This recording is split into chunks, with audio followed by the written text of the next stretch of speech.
Spotted sa airport, Catherine Bernardo, inakalang susundan sa Hong Kong si Alden Richards. Nataranta ang netizens ng Catherine fans nang nag-viral sa X ang mga photo ni Catherine Bernardo na nasa airport na naghihila ng maleta at hawak na jacket. Inakala ng fans na papunta na ang Canada si Catherine para mag-shooting ng inaabangang reunion movie niya with Alden Richard.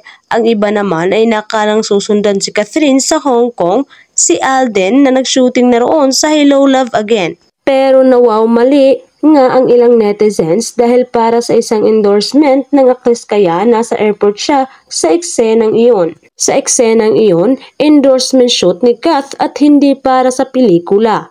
Hindi mo rin masisisi ang ilang fans dahil halos kasabay ng mga naglalabasa na photos ni Kath ang Instagram post ni Carmi Raimondo, ang writer the Hello Love Again. Sa IG ng post ng writer, mababasa na tila nagpapasalamat ito sa Hong Kong kung saan kinunan ang naunang movie ng Kath din na Hello Love Goodbye. May mga lugar na dinadaanan lang pero babaguhin kahabang buhay. Salamat Hong Kong, yan ang caption sa trending IG post ni Carmi. May ilang eksena sina Alden, Juros Gamboa at Jeffrey Tam na kinunan sa Hong Kong last week at ilang araw din silang nagstay doon. Sa lugar pa rin kasi nang yun na nagsimula ang journey ng karakter ni Alden bago pumunta sa Canada. Samantalang, nasa Canada na ang karakter ni Catherine Bernardo. Kung matatandaan, sa last scene ng Hello Love Goodbye,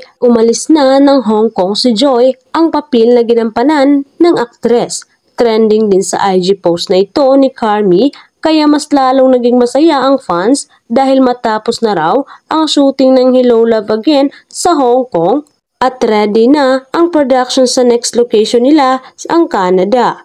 Mas lalo silang na-excite sa pagsisimula ng shooting sa Canada kung saan magsasama na ang mga eksena ni Catherine Bernardo at Alden Richard. For sure, sa August pa sila pupuntang Canada para mag-shoot. Marami pang tatapusing commitment ang aktres sa bansa bago niya simulan ang sequel ng naunang movie nila ng kapuso aktor. Sa katatapusin din kasi muna ang concert ni Alden sa Canada sa buwan ng August bago sila mag-shooting ni Kath.